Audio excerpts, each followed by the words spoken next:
அனைவருக்கும் வணக்கங்க. இது பாருங்க, நார்த்தங்காய் சொல்றாங்க, சிலர் கொழுமிச்சைன்னு சொல்றாங்க. இதுல நிறைய ஜூஸ் இருக்குங்க. ஊறுகாய் மாதிரி போட்டு பார்த்தாங்க, ரொம்ப நல்லா இருந்ததுங்க. இன்னைக்கு இதுல இருக்கிறதெல்லாம் அது பாருங்க, நிறைய இருக்கு. நான் அறுவடை பண்ண போறேன்.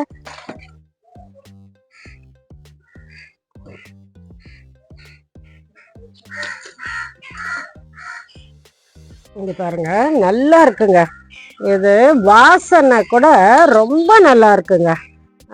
அப்படி ஒரு இந்த இடம் ஃபுல்லாக நல்லா வாசனையாக இருக்குது. இதில் வந்து நம்மளுக்கு நிறைய இருக்குங்க. ஜூஸ் போட்டாலுமே நல்லா இருக்குங்க, ஊறுகாய் போட்டாலும் நல்லா இருக்குது.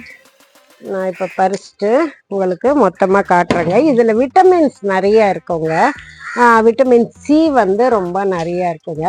இப்போ நம்ம அதை வந்து ஜூஸ் மாதிரி போட்டு ட்ரேயில் ஊற்றி வச்சுட்டா கூட நம்மளுக்கு ஒரு மாதிரி நாக்கு கசப்பாக இருக்க போதோ இல்லை ஜுரத்து போதோ இதை ஒன்று எடுத்து போட்டு நம்ம வந்து ஜூஸ் மாதிரி குடிக்கலாங்க. ஊறுகாய் போட்டு காய வச்சுக்கிட்டாலும் உங்களுக்கு நல்லா இருக்குங்க. தாளிச்சு நம்ம வச்சுக்கலாங்க. இன்னைக்கு இதை இவ்வளோ பறிச்சிருக்கேங்க.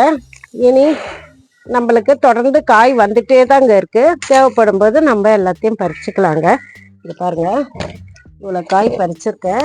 இன்னும் வந்து நிறையாவே இருக்குங்க. இது பாருங்க, இதெல்லாம் நிறையா இருக்குது பாருங்க, இதெல்லாம் நிறையா இருக்குது. ஒரு 20 லிட்டர் கிட்ட வந்து ஒரு பிக் சைஸ் பாட்டில் தாங்க வச்சுருக்கேன். மண் வந்து இது மாதிரி கொஞ்சம் லூஸாக இருக்கணுங்க.